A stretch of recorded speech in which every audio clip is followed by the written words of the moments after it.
Sir सुनिएगा, दो संख्या गुणनफल मौसौ गुने लसौ, गौर फरमाइएगा सर।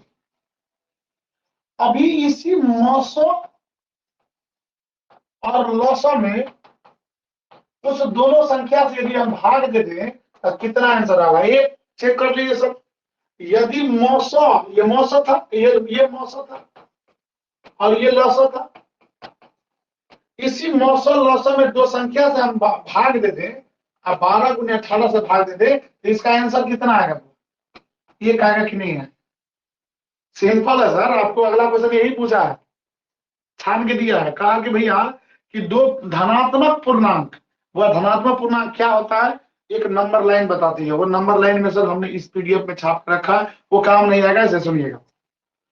दो धनात्मक पूर्णांक ए और बी है, मतलब धनात्मक पूर्णांक कहने का मतलब ए का मान कभी माइनस नहीं होगा, बी का मान कभी माइनस नहीं होगा, याद रखिएगा सर। धनात्मक पूर्णांक ए और बी है जिनका मौसौ ए बी लसौ ए बी, उसी में ए बी से भाग दे दिया, मतलब ए और बी दो संख्या है, उस दो संख्या का गुणनफल बराबर मौसौ गुने लसौ, और मौसौ लसौ में उसी संख्या से भाग दे देंगे, आंसर कितना होगा, 1। याद रखिएगा सर, आंसर 1 कंप्लीट। आगे देखते हैं हम लोग। अब हमने क्या कहा सर कि सर ये क्वेश्चन कंप्लीट हो गया। अब हम लोग आगे क्वेश्चन को देखते हैं, 8वां नंबर क्वेश्चन। सर हमने क्या कहा था, अभाज्य संख्या को जरूर देखिएगा सर, 100 अभाज्य को जरूर देखिएगा, कहीं से हो सके प्लीज, यदि हो सके तो मेरा पीडीएफ ले लीजिएगा सर, इस पीडीएफ समझ गए, इस पीडीएफ से देखिएगा, आपको 110% कहते बुआ कत्तों से नहीं जाएगा, समझे, कहीं से नहीं जाएगा, यहीं से रहेगा ही रहेगा, समझ गए, इसमें से डालेगा ही डालेगा प्रश्न, गौर फरमाइए सर। अगला हम जाते हैं, अगला अगला अगला की ओर जाते हैं सर, देखिएगा हमें कहा 100 अभाज्य संख्या, कुछ बात नहीं करना है, सुनिए 100 अभाज्य संख्या, 100 अभाज्य संख्या, इसको इंग्लिश में कहते हैं को प्राइम नंबर। को प्राइम नंबर किसे कहते हैं, गौर फरमा के आराम से बैठिएगा। वैसी दो संख्या जिसका मौसौ एक आवे, नहीं समझे, वैसी दो संख्या जिसका मौसौ एक आवे, करके देखिए सर, 3 और 2 का, 2 एक आन 2 1, 2 एक आन 2 1, खत्म, क्या समझ रहे हैं। वैसी दो संख्या जिसका मौसौ एक हो उसे 100 अभाज्य संख्या कहते हैं। लेकिन इस पर प्रश्न पूछने वाला एक ही प्रकार के प्रश्न नहीं होते, बहुत सारे प्रकार के प्रश्न हो सकते हैं, वो दोनों का हम जिक्र कर देते हैं सर। 100 अभाज्य संख्या किसे कहते हैं, वैसी दो संख्या जिसका मौसौ कितना हो, एक हो, गौर फरमाइएगा। इस थ्योरी से आपका वो क्वेश्चन तो बन जाएगा, लेकिन दो थ्योरी और है जिसको समझने के बाद आपको आने वाला प्रश्न 100 अभाज्य के तौर पर पूरा खत्म हो जाएगा। सुनिएगा, बोलेगा कोई दो अभाज्य संख्या, अभाज्य संख्या 100 अभाज्य संख्या, 100 अभाज्य संख्या होगी, याद रखना सर, कोई भी दो अभाज्य संख्या उठा लीजिए, कोनो दो अभाज्य संख्या, कैसे देखते हैं सर, 3 13 उठा लिए, इसका भी मौसौ एक आएगा, 17 19 उठा लीजिए, इसका भी मौसौ एक आएगा, कोई भी दो अभाज्य संख्या 100 अभाज्य संख्या होती है, याद हुआ कि नहीं हुआ, सुन लीजिए। दूसरा स्टार्ट, सम तथा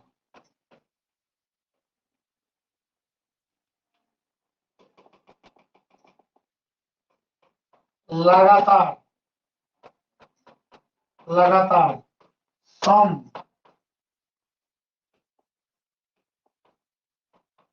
विषम संख्या सह अभाज्य संख्या है।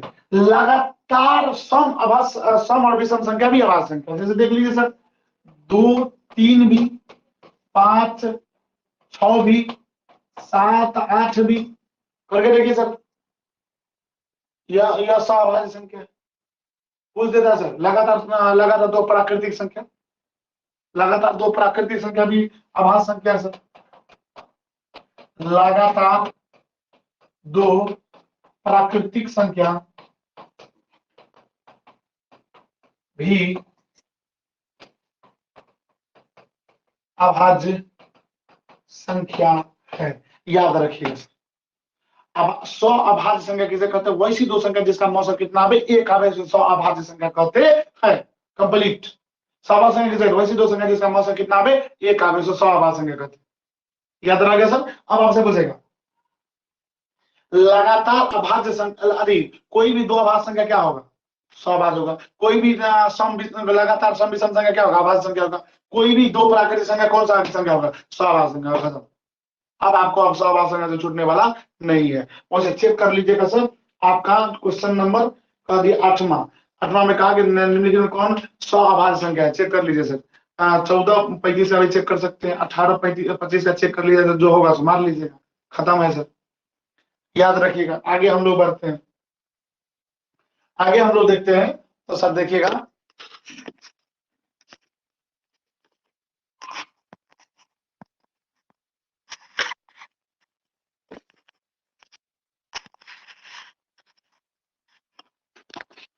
चलिए सर अगला देखते हैं सर। अगला 10 नंबर प्रश्न देखिएगा सर कि निम्नलिखित 9 नंबर प्रश्न, निम्नलिखित कौन यौगिक संख्या है सर? सुनिएगा, यौगिक संख्या, यौगिक संख्या का बात करें, यौगिक संख्या की बात करें, इसे सर हम लोग भाज्य संख्या भी कहते हैं, भाज्य संख्या भी कहते हैं। याद रखिएगा सर, यौगिक संख्या की बात करें जिसे भाज्य संख्या भी कहते हैं। कंप्लीट। अब सर आपसे पूछेगा निम्नलिखित में कौन यौगिक संख्या है? खत्म है सर। यौगिक संख्या किसे कहते हैं? अब सुनिए,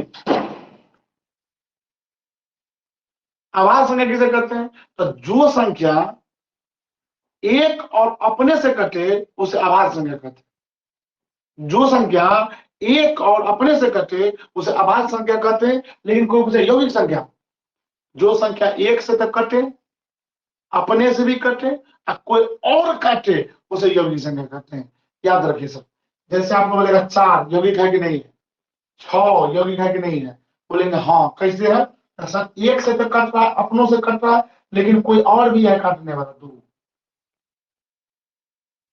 ऐसे बोलेंगे सर, जिसका 2 गुणनखंड हो उसे अभाज्य, जिसका 2 से अधिक गुणनखंड हो उसे सअभाज्य कहते हैं। याद रहेगा सर। कदम हम लोग आगे देखते हैं। जो सर 6 को 1 काट रहा है, 6 को 2 भी काट रहा है, 6 को 3 भी काट रहा है और 6 को 6 भी काट रहा है। मतलब इसको काटने वाले कितने व्यक्ति होंगे? 1 2 3 4। इसका मतलब 4 गुणनखंड है इसका। जिसको काटने वाला 2 से अधिक होगा उसे यौगिक संख्या कहते हैं। जिसको काटने वाला केवल एक संख्या होगा इसे 2 संख्या होगा उसे अभाज्य संख्या कहते हैं। कंप्लीट। तो निम्नलिखित में कौन यौगिक संख्या है? सुनिए, देखिए वो आप लिखने का काम मत करिएगा, लिखिएगा। जो हमारे द्वारा बोला गया शब्द होगा उसको लिखिएगा प्लीज। जो हमारे द्वारा बोला गया शब्द होगा उसको नोट करिएगा। सर हमने नोट नहीं करवाया, लेकिन ध्यान रखिए मेरे शब्दों का। समझ गए? चलिए हम लोग आगे बढ़ते हैं। कहा गया निम्नलिखित में कौन यौगिक संख्या है? यौगिक संख्या हमने कहा था यौगिक संख्या के बारे में सर, तो हमें बताइए कौन है? 11 यौगिक है कि नहीं है सर? 1 और 11 ही काटेगा, 11 को और कोई नहीं काट सकता है। 21 की बात करें, 21 को काटने वाले कौन कौन है? 1 तो काटेगा ही काटेगा सर, एक दुनिया में सभी को रेल सकता है। समझिए, इसको 21 काटने करेगा, लेकिन सर ये 7 से भी कटेगा और 3 से भी कटेगा। खत्म। जो मेरे शब्द को सुना वो पूरा बना सकता है, जो मेरे शब्द को नहीं सुना और डायरेक्ट बनाएगा मामला गड़बड़ा है। चलिए हम लोग आगे बढ़ते हैं। 21 हो गया सर। 31 की बात करें, 31 को 1 और 31 काट सकता है, बाद बाकी कोई नहीं काट सकता है। 41 की बात करें, 41 को 1 और 41 काट सकता है, बाद बाकी कोई नहीं काट सकता है। बुआ अभी हम एक चीज बताना चाहते हैं, 10 नंबर बना लीजिए, फिर उसके बाद हम बताते हैं। निम्नलिखित में कौन अभाज्य संख्या है? अभाज्य संख्या को हमने अभी जस्ट कहा था। 2 3 5 7 11 13 17 19 28 29 31 32 33 44 53 59 61 67 71 73 79 83 89 97। उसी में से दिया गया है 10 नंबर क्वेश्चन कि निम्नलिखित में कौन अभाज्य संख्या है? तो सर 33 कट जाएगा, 1 से भी कटेगा और 11 से कटेगा, 3 से कटेगा। लेकिन सर 31 डी नंबर ऑप्शन, तो डी नंबर ऑप्शन जो है सर 31 मतलब 1 और 31 से कटेगा, बाद बाकी किसी से नहीं कटेगा। सुनिएगा सर, एक बात हम आपको बताना चाहते हैं, बहुत देर से मन में भर ये था सर कि हम बताएं आपको। एक चीज सुनिए, फिर उसके बाद हम आपको बताते हैं।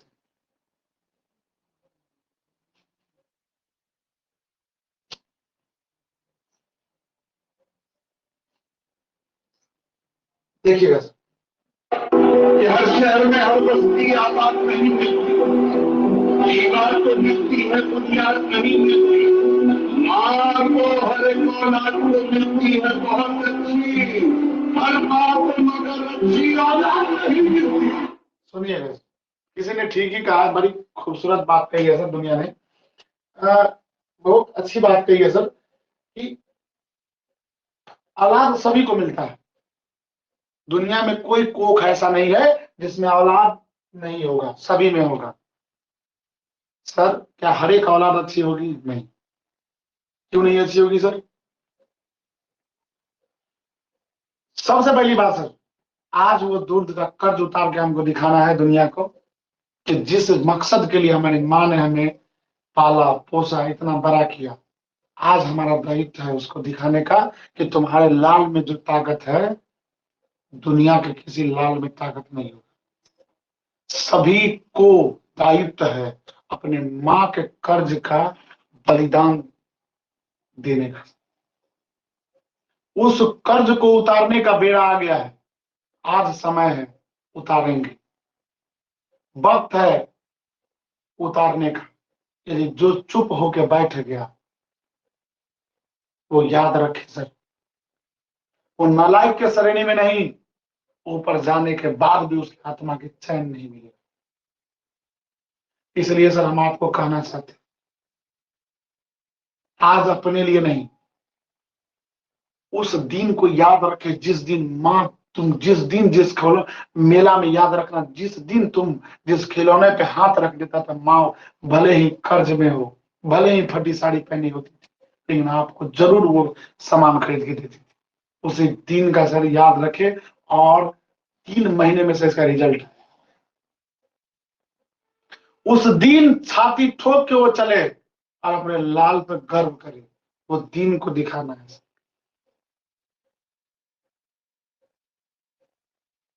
सभी से यह दरख्वास्त